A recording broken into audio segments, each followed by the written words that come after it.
One day, Miffy ran home from school, when suddenly Snuffy ran straight past her and reached the front door first. Snuffy, you are a much faster runner than I am, said Miffy. I could never beat you in a race. As she went inside, Miffy had an idea. We could have a big running race with all of our friends, she said to her mother. You and Father can come and watch. Miffy first telephoned her friend Boris Bear. Boris, she said, I want to organise a race, but we shall need some signs which show us the right way to run. Boris said, well, I'm not very good at running, but I will be happy to make the direction signs.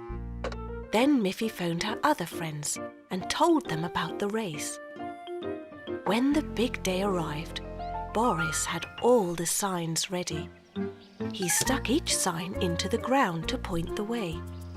A blue sign, a yellow sign, a red sign, a green sign, and the last one, a white sign. All the runners lined up at the starting line.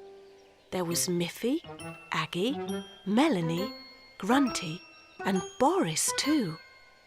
Barbara held the starting flag up in the air. She shouted, "Get ready, go!" and she waved the flag. Off they went, all of them running as fast as they could. Who would win? First they all passed the blue sign, and Aggie was in front. Boris tried to run fast, but he was not used to running, and he soon fell behind the others. Then they passed the yellow sign. Now Grunty was in front. Next was the red sign, and suddenly Melanie was ahead. Then they passed the green sign. And look, Miffy was in the lead. Meanwhile, Mother and Father Bunny had arrived, but they parked their car right in front of the white sign. Suddenly, the runners stopped and looked around them. They didn't know which way to run because they couldn't see the last sign. It was hidden behind the car. As they were looking around, very puzzled, Boris caught up, puffing and panting, completely out of breath. But Boris kept on running across the finish line, and Barbara waved the flag. "You're the winner, Boris," she shouted. "I'm so proud of you." Then Mother and Father Bunny drove away to congratulate the winner, and as they started driving, all the other runners could suddenly see the last white sign, and they began running as fast as they could. Miffy reached the finish line first. But of course, she was a long way behind Boris. "How did you find the way to the finish line so fast, Boris?" asked Grunty. "None of us could see it." "Well, I knew where the sign was because I put it there myself," said Boris. "But Boris," said Barbara, "that is not fair to the others." "But I didn't run to win," said Boris. "I'm just happy that I was able to finish the race. Miffy is the real winner." Everyone cheered and laughed because the race had been so much fun. Miffy loved music, and she was learning to play the recorder.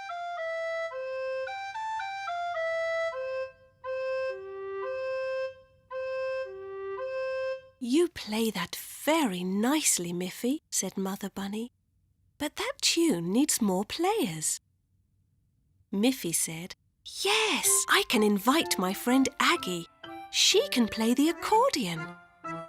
"Yes," said Mother Bunny, "and Poppy Pig plays the double bass beautifully. I will call her on the telephone and invite her to join us."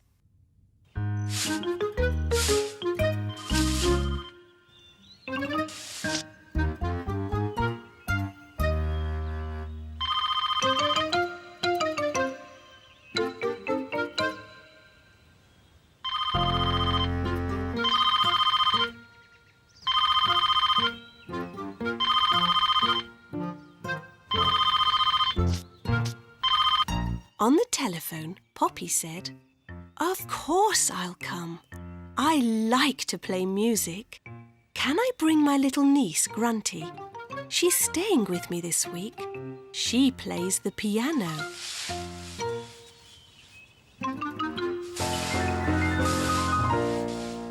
"Oh dear," said Mother Bunny. "What a pity. We don't have a piano. Do bring little Grunty, though. We'll find something for her to play."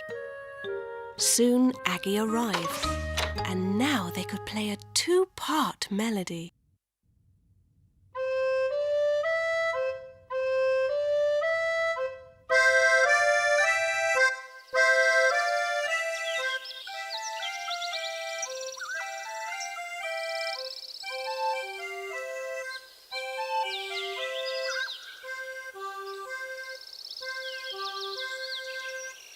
It took a long time for Poppy Pig to carry her big double bass up the hill to Miffy's house.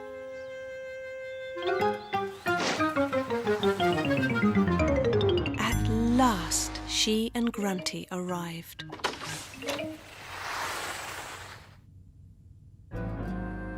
Then Miffy, Aggie and Poppy began to play a three-part melody.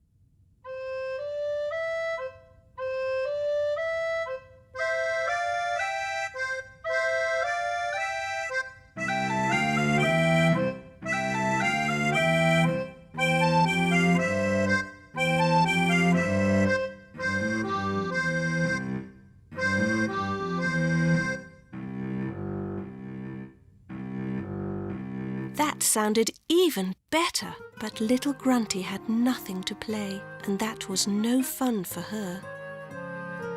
"We have no real piano, Grunty," said Miffy, "but I do have a nice toy piano."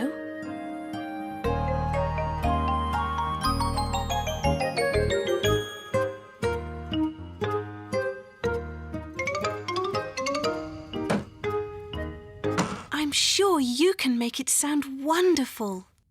Now they could all play together. How wonderful it sounded!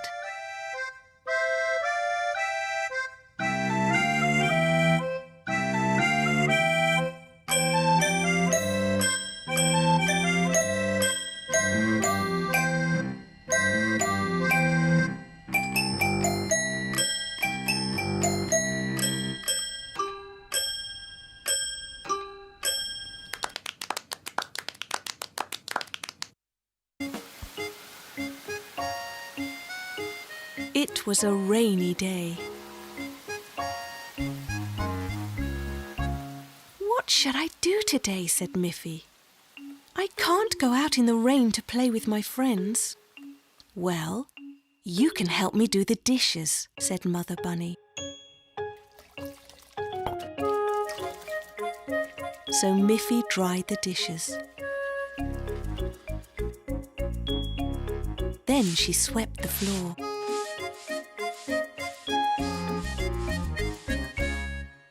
"Thank you for your help," said Mother Bunny. Miffy looked out of the window again.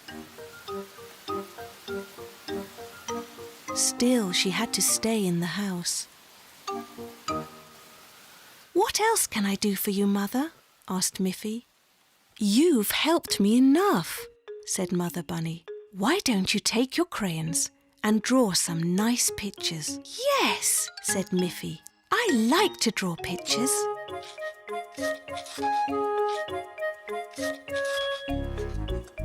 So Miffy drew a picture of her back garden with a blue sky and the sun shining brightly.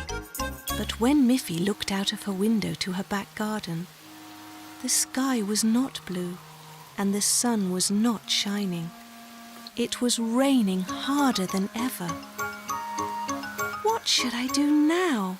she sighed. "What shall I do, Mother?" asked Miffy. "I've dried the dishes, I've swept the floor, and I've drawn a picture." "Why don't you read a book?" said Mother Bunny. "Oh, that's a good idea," said Miffy.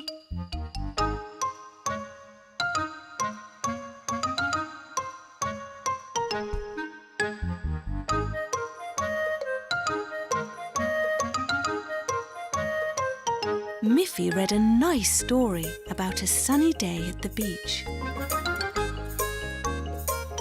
She looked out of her window again and saw that it was still raining hard. Her mother said, "Miffy, if you listen to some nice music, it will make you feel happy."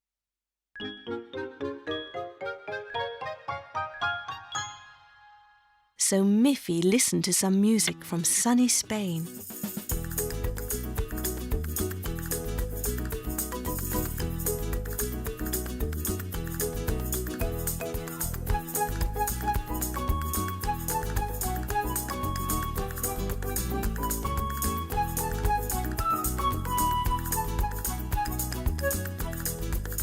But outside her little house, it began to look like the North Pole.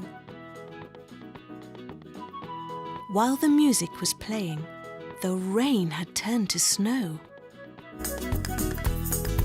Mother Bunny called, "Miffy, Miffy! Look outside! It's so beautiful!" How strange, Miffy thought. It has been raining all day and Mother says it's beautiful. Miffy looked through the window. What did she see? Everything was covered with soft white snow. The sky was blue again. How wonderful! Miffy took a warm coat and a scarf. She dressed herself and ran outside, where she could play with her friends at last.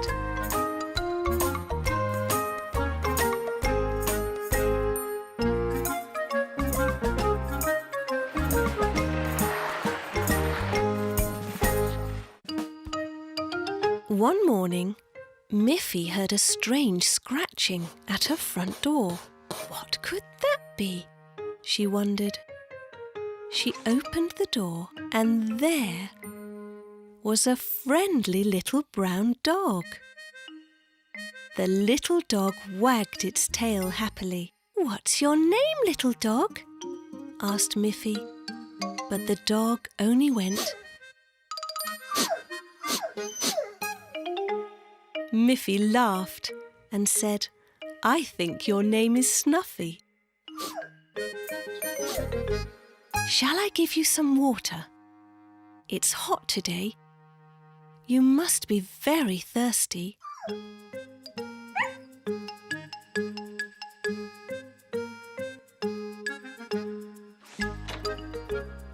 Miffy went into the kitchen.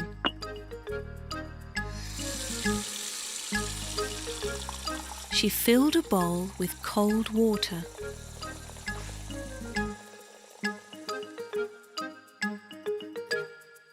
Snuffy happily drank the water. Miffy asked her, "Would you like to play with me in our garden?"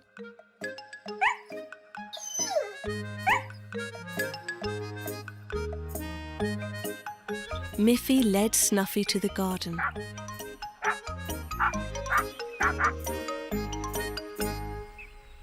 "Show me what you can do. Can you sit?" Snuffy sat. "Can you sit up and beg?" Snuffy sat up. "Can you roll over?" Snuffy rolled over. "What else can you do?" Suddenly, Snuffy pricked up her ears and started running around the house. "What's the matter?" asked Miffy. "Is there something wrong?" Snuffy stopped at the kitchen window and started to bark.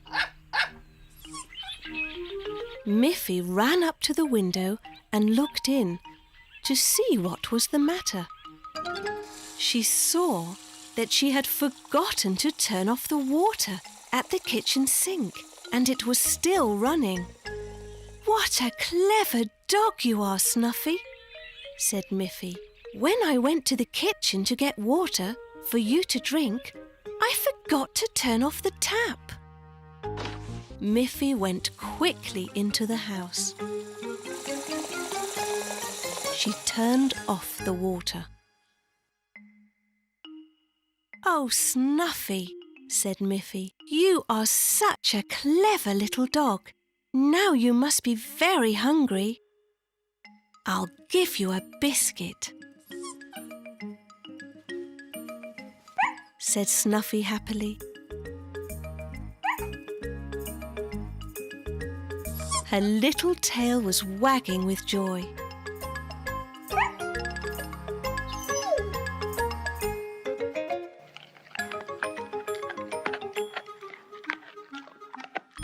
"It was so nice that you came to visit me. You can come to see me any time you like."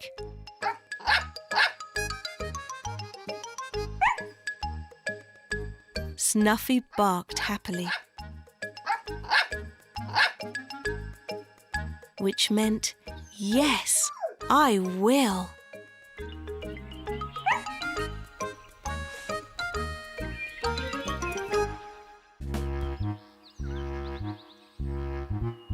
One day, Boris Bear was working very hard. He was sawing logs into planks. Just then, Miffy came into the woods to visit.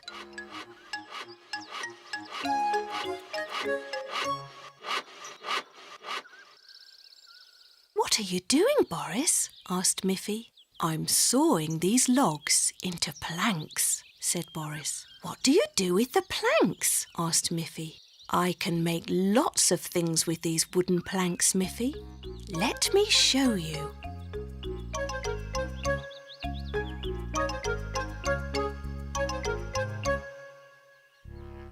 Boris took Miffy into his house to show her what he had made with the planks of wood.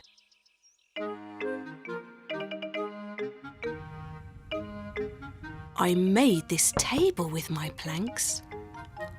I made this bench with my planks. I even made these walls with my planks. I can make almost anything with wooden planks. Come and see." He took Miffy to his workbench. "I'll make something special for you, and while I'm working on it, you can try to guess what it is." Boris put 2 planks side by side on his workbench. "Is it going to be a table?" asked Miffy. "No," said Boris, "it's not going to be a table." Then he put 2 more planks at the ends. "Oh," said Miffy, "is it going to be a bench when you turn it over?" "No," said Boris, "it won't be a bench." Then he put 2 more planks by the sides. "I know," said Miffy. "Is it going to be a box when you put the top on it?" "No," said Boris. "It doesn't have a top and it won't be a box." Then Boris pounded in nails all around to hold it together.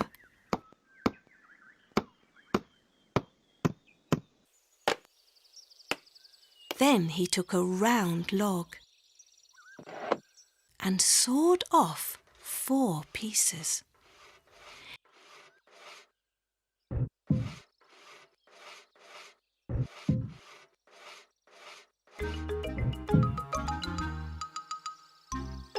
He put the 4 round pieces of wood on the sides. "Now you can see what it will be," said Boris. "I know," shouted Miffy happily. "It will be a little wagon." "You're right," said Boris. "It will be a little wooden wagon, and it's nearly finished." Miffy jumped with joy when she saw it all finished. "What a lovely wagon," she said. "Thank you so much, Boris." "Step into your new wagon, Miffy," said Boris, "and I will pull you home." Miffy carefully sat down in her wagon. and rode home in great style.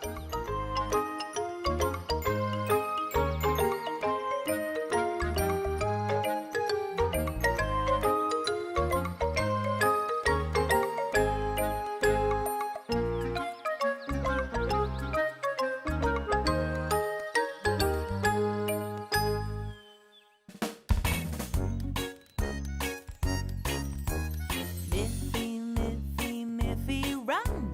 With her friend she's having fun. Snuffy, grunty, Boris Bear, Poppy